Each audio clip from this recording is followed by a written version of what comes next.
ولا إله إلا الله الله أكبر سبحان الله والحمد لله لا إله إلا الله الله أكبر سبحان الله والحمد لله ولا إله إلا الله الله أكبر سبحان الله والحمد لله ولا إله إلا الله الله أكبر سبحان الله والحمد لله ولا إله إلا الله الله أكبر سبحان الله والحمد لله لا إله إلا الله الله أكبر سبحان الله والحمد لله ولا إله إلا الله الله أكبر سبحان الله والحمد لله ولا إله إلا الله الله أكبر سبحان الله والحمد لله ولا إله إلا الله الله أكبر لا إله إلا الله وحده لا شريك له له الملك وله الحمد وهو على كل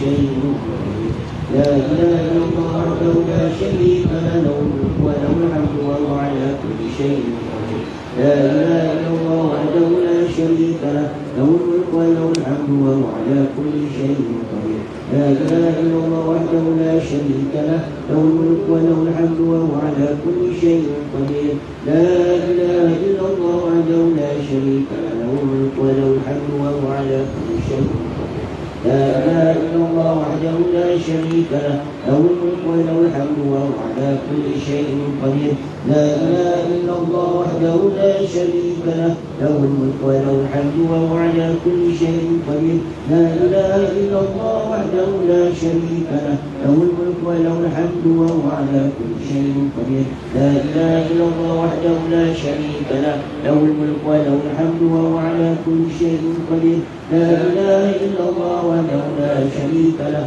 له الملك وله الحمد وهو على كل شيء قدير سبحان الله وبحمده أشهد أن لا إله إلا أنت أستغفرك وأتوب إليك سبحانك اللهم وبحمدك أشهد أن لا إله إلا أنت أستغفرك وأتوب إليك سبحانك اللهم وبحمدك أشهد أن لا إله إلا أنت أستغفرك وأتوب إليك اللهم صل على سيدنا محمد عبدك ونبيك ورسولك النبي الأمي وعلى آله وصحبه وسلم تسليما عدد ما أحاط به علمك وأحاط به قلمك وأحصاه كتابك اللهم صل على سيدنا محمد عبدك ونبيك ورسولك النبي الأمي وعلى آله وصحبه وسلم تسليما عدد ما أحاط به علمك وأحاط به قلمك وأحصاه كتابك اللهم صل على سيدنا محمد عبدك ونبيك ورسولك النبي الأمي وعلى آله وصحبه وسلم تسليما عدد ما أحاط به علمك وأحاط به قلمك وأحصاه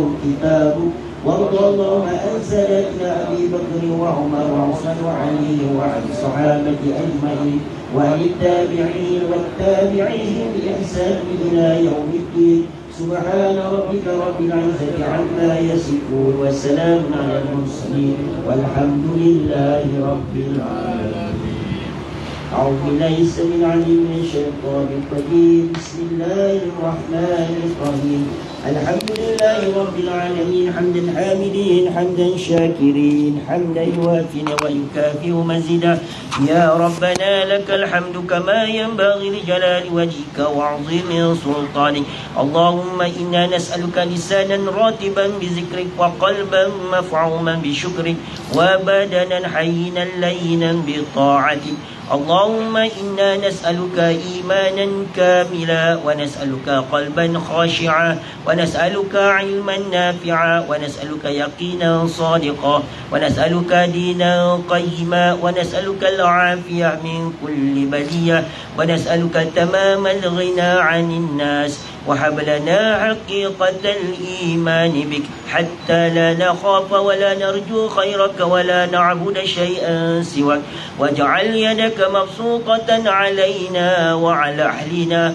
وأولادنا ومن معنا برحمتك ولا تقلنا إلى أنفسنا طرفة عين ولا أقل من ذلك يا نعم المجيب. Ya Allah, kurniakan kepada kami lisan yang lembut basah mengingatimu dan menyebut namamu, hati yang penuh segar mensyukuri nikmatmu, serta badan yang ringan menyempurnakan ketaatan kepada perintahmu. Ya Allah, kurniakan kami iman yang sempurna, hati yang khusyuk, ilmu yang berguna, keyakinan yang benar-benar mantap. Ya Allah, ya Tuhan kami, kurniakanlah kepada kami din, cara hidup yang jitu dan unggul, selamat dari segala mara bahaya dan petaka. Ya Allah, kami mohon kepadamu, ya Allah, kecukupan yang tidak sampai kami terpaksa meminta jasa orang lain. Berikanlah, ya Allah, kepada kami iman yang sebenar, sehingga kami tidak lagi gentar atau mengharapkan orang lain selain daripada Engkau, ya Allah. Kembangkanlah, ya Allah, lembayung rahmat-Mu kepada kami, keluarga dan anak-anak kami, serta sesiapa saja yang bersama-sama kami. Ya Allah, janganlah Engkau biarkan nasib kami ditentukan oleh diri kami sendiri, walaupun kadar sekelip mata atau kadar masa yang lebih mudah dan cepat. Perkenankanlah, ya Allah, permintaan kami. Wa sallallahu ala sayyidina Muhammadin nabiyil karim wa ala alihi wa sahbihi ajma'in.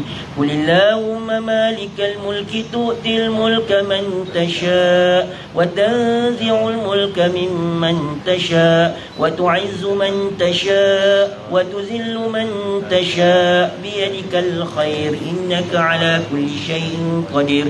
Tulijul layla fin nahari wa tulijun nahara fil layl wa tukhrijul hayya من الميت وتخرج الميت من الحي وترزق من تشاء بغير حساب. اللهم إن هذا إقبال ليلك وإدبار نهارك وأصوات دعاتك فاغفر لنا. اللهم إنك تعلم أن هذه القلوب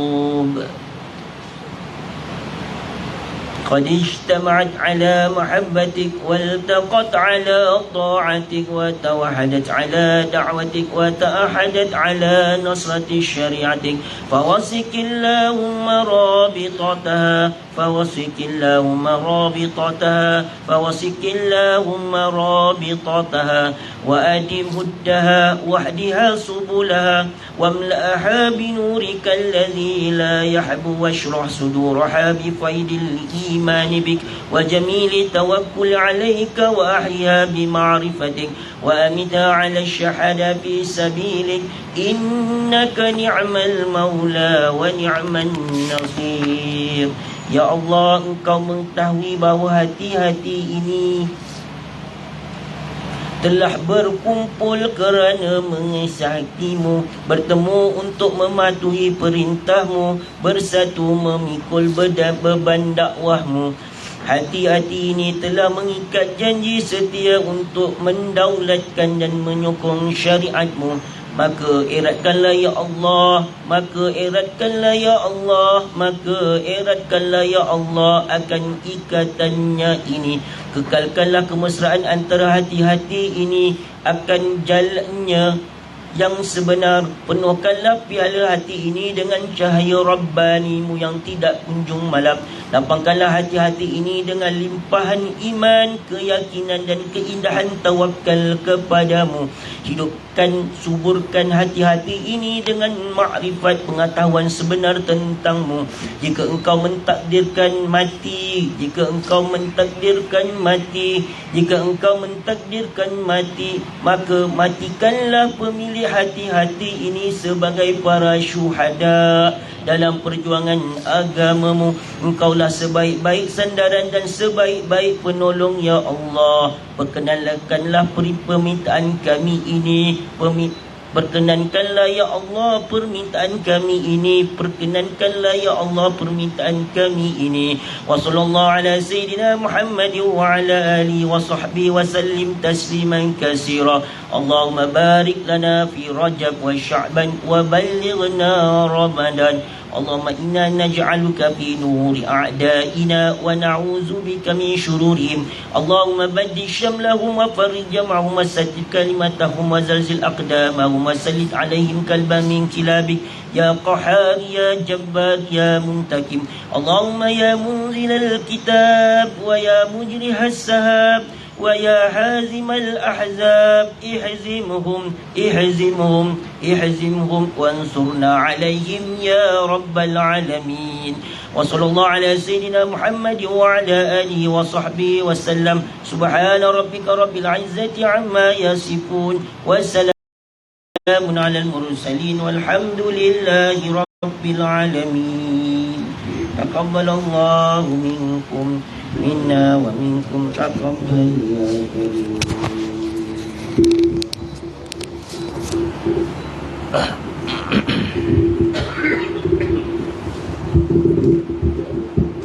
Bismillahirrahmanirrahim. Alhamdulillah rabbil alamin wassalatu wassalamu ala asyrafil anbiya'i wal mursalin wa ala alihi wa sahbihi ajma'in. InsyaAllah kita buat sedikit peringatan sebelum kita pergi kepada senaman Rohul Jadid. Kita akan buat senaman Rohul Jadid insyaAllah pada hari ini sama-sama dengan sahabat-sahabat semua. Selepas habis ni kita minum dulu kot tak ada alergi. Baik, insyaAllah kita nak tengok satu ayat Allah. A'udzubillahi minasyaitonirrajim. Bismillahirrahmanirrahim. Ya ayyuhallazina amanu alaikum anfusakum la yadurrukum man dhalla idza ihtadaitum ila Allah. Marji'ukum jami'an fayunabbi'ukum bima kuntum ta'malun. Sadaqallahul azim. Suratul Maidah ayat 105. Al-Maidah ayat 105. Kalau boleh kita tampal-tampalkan, hafalkan ayat ni. Ya ayyuhallazina amanu, wahai orang yang beriman. Alaikum anfusakum. Peliharalah diri kamu. Jaga diri kamu. Duduklah diri kamu dalam sentiasa proses tarbiyah. La yadurrukum man dhalla idza ihtadaitum ila Allah. Orang-orang yang sesat tidak akan dapat memudaratkan kamu. Jadi Allah menyatakan siapa yang sesat, yang tidak bersama dengan Allah, tidak bersama dengan Islam tadi, and la yadurrukum, dia tidak akan dapat memudaratkan kamu. Dan setelah kamu diberikan hidayah, dan idza ihtadaitum ila Allah, setelah kamu diberi hidayah. Jadi kalau Allah dah beri hidayah, mereka tak boleh buat apa-apa.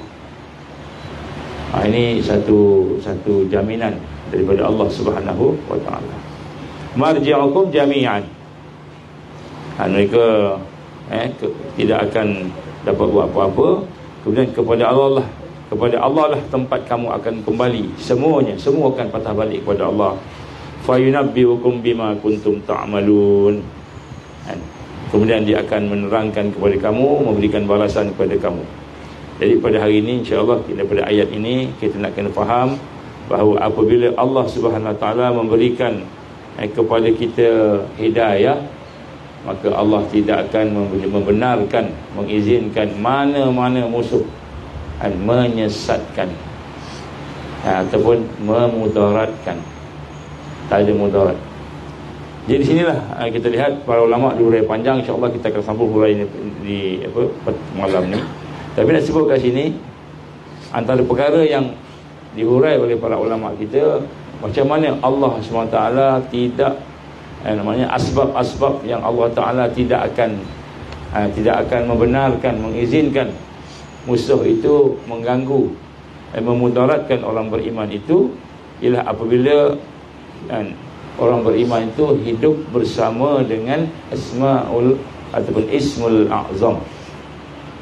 Hidup bersama ismul a'zam, maknanya hidup orang beriman, dia tidak akan disesatkan oleh ataupun dimudaratkan oleh mana-mana. Ialah apabila salah satu, ini panjang huraiannya, salah satu yang kita nak petik daripada ayat ini ialah bila kita hidup bersama nama Allah yang agung. Jadi apabila kita bersama nama Allah yang agung, dia tidak akan dapat memudaratkan. Dan di sinilah kita nak tengok salah satu saja nama Allah yang Maha Agung, satu atau dua, Ismul A'zam. Nanti dalam Tamrin 5 kita akan bincang macam mana nak mengamalkan Ismul A'zam. Jadi hidup bersama Ismul A'zam ini, salah satu nama Allah adalah Al-Hayyu. Al-Hayyu nama Allah, nama pada zat Allah. Maknanya nama Allah Subhanahu Wa Taala itu Al-Hayyu ni maknanya apa? Dan Al-Hayyu ni kita kata maknanya ialah yang hidup, yang hidup. Dan bila kita hubungkan dengan Allah Subhanahu Wa Taala, maknanya bila sebut Al-Hayyu, itu maknanya hidup tidak boleh mati, hidup tidak boleh binasa, ataupun disebut yang maha hidup. Jadi bila disebut ya Hayyu, ya Hayyu, ya Hayyu, maknanya hati kita merasakan bahawa sesungguhnya yang sebenar hidup itu hanyalah Allah. Yang lain sebenarnya dia dihidupkan. Tengok pokok dihidupkan, tengok ayam dihidupkan. Kita tak ada ayam lagi. Tengok sahabat-sahabat kita, anak-anak kita dihidupkan. Al-Hayyu tu maknanya nama Allah, Allah sahaja yang hidup, yang hakiki sebenar. Al-Hayyu. Maka Allah hidup dengan zatnya itu, tidak akan datang pada Allah itu kematian. Maknanya tak ada binasa, tak ada mati. Ini mungkin kita dah tahu, tapi kita nak rasa dalam hati kita macam itu. Nak rasa dalam hati kita. Maksudnya Allah tidak binasa, Allah tidak akan ada kematian padanya. Yang mati itu hanyalah makhluk. Jadi nak sebut, kita nak rasa macam itulah. Adapun selain daripada Allah, manusia, haiwan, malaikat, semua itu diberikan pertolongan oleh Allah. Jadi maknanya apa sahaja yang berlaku kepada sesuatu yang hidup, itu semua Allah tolong dia, Allah bagi dia, Allah bantu dia. Jadi selain daripada itu, semua dihidupkan oleh Allah Subhanahu Wa Taala. Jadi ini kita nak tengok Al-Hayyu. Jadi hari ini kita akan melihat ramai, bila banyak benda-benda yang hidup, sama ada binatang ataupun manusia. Bila tengok pergerakan, bila tengok kehidupan Al-Hayyu, maka kita nak rasa bahawa Allah SWT yang maha hidup. Yang maha hidup ni maknanya dia tidak binasa, tak mati. Tak akan mati-mati sejak daripada qadim, sejak daripada qadim lagi, daripada azali lagi, insya-Allah. Jadi di sinilah kita nak, bila sebut, kita kena banyakkan ya Hayyu, ya Hayyu. Jadi bila kita tengok pokok dihidupkan oleh Allah. Bila tengok orang dihidupkan oleh Allah. Bila hidup, apa yang ada pada orang tu semua Allah bagi. Kita nak makan sekejap lagi pun Allah bagi. Sekejap lagi nak senaman ruhul jadid ni, senaman ruhul jadid pun Allah yang bagi kita boleh nak bersenam. Macam itu semua. Itu ya Hayyu. Ringkas. Tapi kita nak faham bukan tahu. Nak tahu ni maknanya tahu, boleh faham. Kalau kita banyakkan ya Hayyu, ya Hayyu kan. Kita gabungkan dengan Al-Qayyum. Ni selalunya kita gabung. Ni dua asma Allah yang agung. Kalau kita amalkannya, maka Allah akan bagi kehidupan kepada diri kita. Dan Allah yang maha hidup akan memberikan kehidupan kepada diri kita. Apa maksud hidup? Bukan hidup macam ni sekarang ni. Hidup hatinya, hidup akalnya, hidup pemikirannya, hidup fizikalnya. Malahan Allah akan hidupkan seluruh potensi kita, kekuatan kita.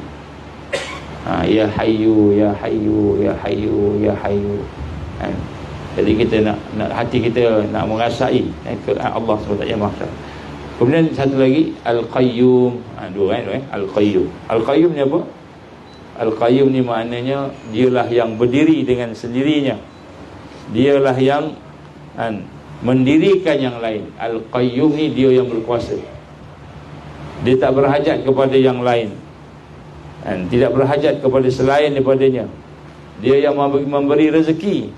Kita tengok makanan yang kita makan, Allah yang bagi daripada Al-Qayyum. Jadi bukan kita yang makan kita buat apa sebenarnya, merupakan daripada Allah Subhanahu Wa Taala.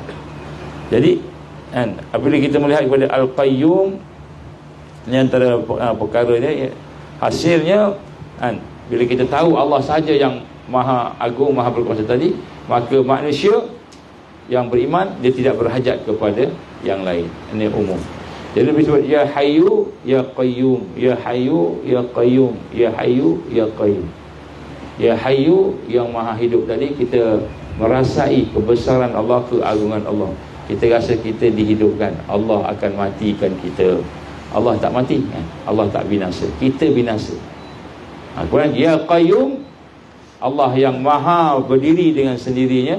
Dia tak perlukan orang lain, kita lah yang perlukan Allah. Ya Hayyu Ya Qayyum, kita baca dengan penuh rendah diri, kita perlukan Allah. Kan?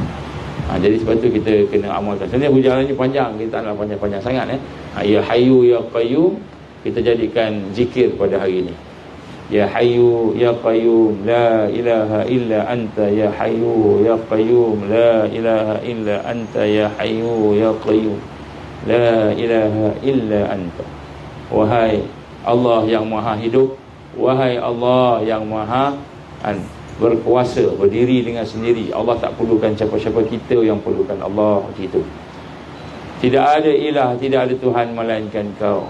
Jadi bila kita tengok semua ni, kita nak patah balik semuanya kepada Allah. Maka inilah kita mula mentauhidkan zat Allah. Mentauhidkan zat Allah ni maknanya apa? Kita mula merasai tidak ada yang hidup, yang wujud illallah, melainkan Allah. Rasa macam itu. Yang ada ni apa? Yang ada semua Allah jadikan. Kalau Dajjal hebat kuat pun Allah jadikan. Kalau kita tengok Dajjal datang, tentera musuh datang dengan kekuatan, dengan senjatanya, dengan kegarangannya, dengan macam-macam, kita nampak kan, kita nampak itu adalah merupakan kekuatan, garang dia, jahat dia, yang Allah bagi pada dia izin. Allah bagi pada dia izin. Bukan dia boleh seorang-seorang dia. Dia tidak ada sifat Al-Qayyum, Allah sahaja. Allah jadi Al-Qayyum. Maka ini dia tak bergantung dengan yang lain. Dia tidak berdiri, dia berdiri sendiri. Al-Qayyum. Jadi insya-Allah kita banyakkan Ya Hayyu Ya Qayyum, la ilaha illa anta. Sekurang-kurangnya 40 kali ya. Sekurang-kurang 40 kali. Sambil kita makan, sambil kita tengok apa-apa saja. Ni nak gotong royong sekali ya. Baik, insya-Allah. Jadi itu sekadar tazkirah, kita ringkas ya. Sebenarnya kita tak panjang-panjang sangatlah. Sarapan dah ada dah. Kalau sarapan dah ada, kalau dia dah hidang, kita sarapan dulu. Kalau dia tak hidang lagi, kita buat senaman dulu. Boleh? Tapi senaman kalau pakai kain tu kena ikat kuat-kuat sikit lah. Ke pakai seluar dulu? Pakai seluar kot. Sehari takut tanggal.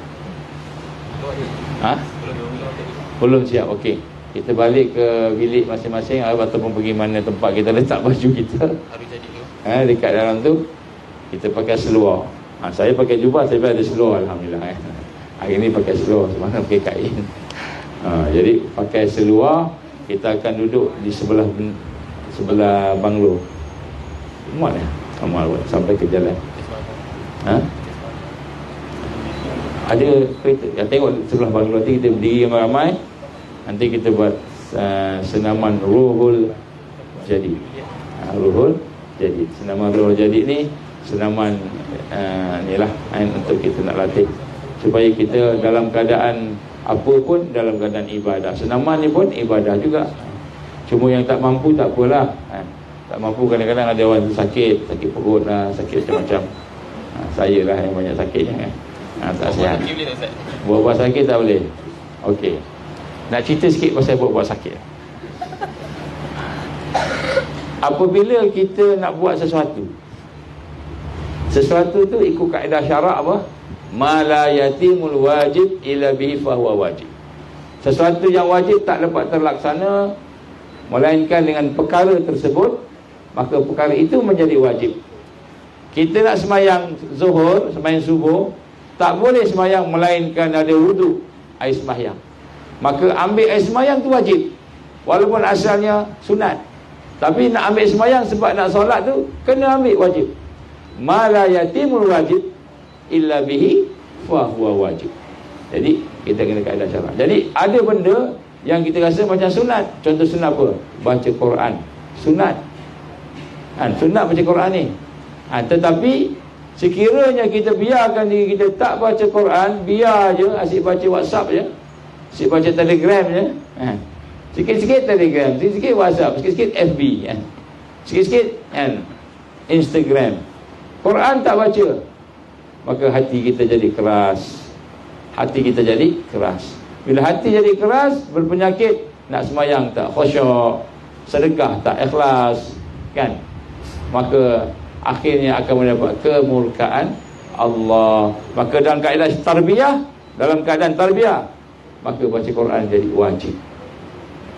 Kenapa jadi wajib? Sebab kita nak betulkan, nak bersihkan, nak kuatkan hati kita.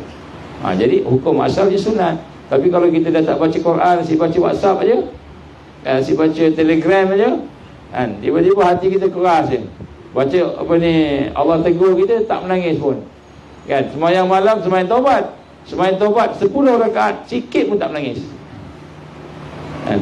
Istighfar, astagfirullah, astagfirullah, tak menangis, tak menyentuh. Rupanya hati kita dah sakit, dah keras.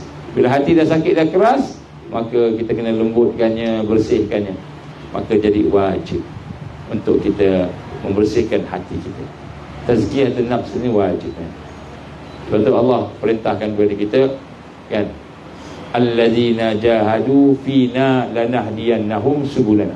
Orang-orang yang berjuang, berjihad pada jalan kami itu dengan sungguh-sungguh tadi, Allah akan bagi petunjuk. Jadi maknanya nak dapat petunjuk kena berjihad, berjuang, kena beramal sungguh-sungguh. Jadi beramal ni jadi kena wajib. Okey.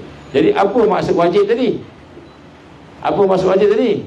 Kita hanya dibenarkan tak buat sekiranya uzur syar'i. Uzur syar'i. Apa maksud uzur syar'i? Tu tak ada kaitan tu. Uzur syar'i ni maknanya apa? Kita tak datang, kita tak buat sesuatu perkara yang kita nampak wajib pada kita, dari sudut tarbiyahnya ke, dari sudut syaraknya ke, dan sebagainya, yang kita rasa bila kita cakap depan Allah, Allah boleh terima. Ustaz tak boleh datang lah Ustaz, gotong royong. Kenapa? Kita kena buat ni gotong royong ni, kita dah urgent sangat ni. Tak boleh datang lah Ustaz, saya punya perut sakit, contoh. Ini bukan, ini contoh perut sakit. Jadi kalau kita boleh cakap perut sakit depan Allah, memang sakit sungguh, Allah Maha mengetahui, maka tak apalah, itu uzur syar'i tu. Tapi kalau kita cakap pada kita punya nakib ke, murabi ke, kita punya ketua ke apa, tak boleh tuan, tak boleh datang tuan, kenapa? Saya sakit perut, anak saya sakit, contoh. Tapi anak kita sakit juga, sakit kena cubit dengan kita je. Kita cubit dia, sakit lah dia. Anak tak tipu, anak sakit tak? Sakit, kita cubit dia. Anak sakit. Jadi kalau kita boleh jawab depan Allah benda yang wajib, kita boleh jawab depan Allah, kan? Ya Allah, anak aku sakit, ya Allah, tak dapat nak pergi, contoh. Maka ketika itulah Allah ampunkan kita, baru uzur syar'i. Kalau depan ketua kita, kan, depan ketua kita, sakit dia baik sangka, tak apalah, insya-Allah tak apa, Allah izin, moga Allah sembuhkan dia, moga-moga Allah sembuh. Dia tak tahu, tak sakit perut, sakit perut, sakit perut, muka dah macam nak menangis, sakit Ustaz, tak boleh nak roh jadi, sakit tak, contohnya. Sakit ni kenapa? Jadi rupa-rupanya kita tak betul. Jadi sahabat-sahabat kita, dia baik sangka, tak apa, hantar rehat lah, tak apa, bagi ubat lagi. Mai sini ada ubat ni, anak dulu makan benda-benda ni jadi ni, insya-Allah, alhamdulillah, bagi ubat lagi. Tolong papah lagi, duduk elok-elok. Tapi rupanya tidak uzur syar'i. Jadi dalam kaedah tarbiyah, bila kata uzur syar'i ni, maknanya kita dengan Allah, jangan kita dengan manusia. Kalau kita dengan manusia boleh tipu tak? Boleh tipu dengan manusia, dengan manusia boleh tipu, tapi dengan Allah boleh tipu. Kalau kita nak tipu Allah, kita hanya menipu diri kita sendiri sahaja. Kita tipu diri kita je. Okey, itulah bila sebut uzur syar'i macam tu. Uzur syar'i macam tu. Maknanya kalau kita boleh cakap depan Allah, ya Allah. Sebab tu berkata para alim, ulama, orang yang dah duduk di dalam tarbiyah ni, kata, apabila aku tidak boleh melakukan sesuatu dengan sebab satu uzur, maka aku akan cari 1000 alasan untuk supaya aku boleh buat perkara tersebut. Ini adalah sifat sahabat-sahabat Rasulullah SAW ketika ditarbiyah oleh Nabi SAW. Bila dia nak pergi buat sesuatu arahan Nabi kata, esok kita akan berangkat sekian-sekian ke Tabuk. Tabuk ni Nabi dah sebut, nak pergi ke mana, sebab perjalanannya jauh, kemudian perjalanannya susah, musim panas masa tu. Jadi tengah kira musim sejuk, Jadi Nabi kata pergi. Sahabat-sahabat tu, kalau aku nampak, ni sahabat-sahabat Nabi sallallahu alaihi wasallam yang bagaimana dia merasakan duduk dalam tarbiyah Rasul. Kalau aku melihat satu uzur syar'i, satu uzur yang memang tak payah datang, memang harus ada pada aku yang menyebabkan aku tak payah buat perkara yang disuruh tadi, maka aku mencari 1000 uzur lain yang mewajibkan aku buat. Ini semangat. Sebab tu Allah gambarkan Quran, innal ladzina jahadu fina lanahdiyannahum subulana. Orang yang berjihad pada jalan aku dengan bersungguh-sungguh tadi, fina, pada jalan aku tadi, perjalanan Allah tadi, lanahdiyannahum, baru Allah bagi pada dia hidayah. Bila kita betul-betul buat sungguh-sungguh dengan penuh jiddiyah ni sungguh-sungguh, barulah lanahdiyannahum subulana, baru ada hidayah. Kalau kita buat sekadar-sekadar sebab tu, kita tengok amal kita buat tak ada apa-apa, rasa macam tak kuat. Makin buat makin lemah, makin buat makin letih, makin baca subhanallah walhamdulillah wala ilaha illallah wallahu akbar, mula-mula okey, lama-lama pinggang sakit, kaki sakit, ada yang makin khusyuk. Hilang kan. Ada yang sebab kita tak ada bukan kat sini tempat lain. Sini nampak semua okey, segar tadi je. Sebab zikir dia mula kat hati kan. Jadi dah sebab kat sini, bila kita rasa hari ni kenapa amalan kita tak ada hasil yang kuat, berwibawa, amalan kita ni tidak ada kekuatan, tidak ada keberkesanan, kerana kita buat sekadarnya. Kita tak buat sepenuh hati kita, tak buat sepenuh hati kita, tak buat atas dasar kerana ini perintah Allah. Ini perintah Allah, kita tak buat. Kita buat atas dasar sebab malu ya. Kalau tak datang kan, dah banyak kali gotong royong tak datang, asyik tak datang aja. Lepas tu malu datanglah. Assalamualaikum Ustaz, saya datang Ustaz. Jangan buatkan Ustaz, jangan. Buat kerana Allah. Jadi bila kita buat kerana Allah tu, baru ada lanahdiyannahum subulana, baru ada hidayah. Jadi kita buat tu, kita rasa seronok. Kita buat tu, kita rasa betul-betul kita buat tu kan, dengan satu kekuatan. Itu rahsia, satu rahsia lah kenapa amalan kita tu tidak meningkat. Sebab kita bukan buat betul-betul, kita buat kerana malu, kita buat kerana manusia, ataupun kita buat kerana terpaksa, bukan kerana Allah. Kalau tak ada lanahdiyannahum tak datang, hidayah tak datang. Wallahu alam. Jadi sebab tu insya-Allah, mudah-mudahan kita diberikan oleh Allah kekuatan untuk baiki diri kita insya-Allah, no? Wallahu alam. Kita tangguh dengan kita baca tasbih kafarah dan surah Al-Asr. Subhanakallahumma bihamdika asyhadu an la ilaha illa anta astaghfiruka wa atubu ilaik. Bismillahirrahmanirrahim. Wal-'asri innal insana lafi khusr illa alladziina aamanu wa 'amilus shalihaati wa tawassaw bil haqqi wa tawassaw bis sabr. Jadi kita nak umumkan insya-Allah masa Ruhul Jadid kita cuba buat live. Boleh tengok sekejap lagi lah insya-Allah.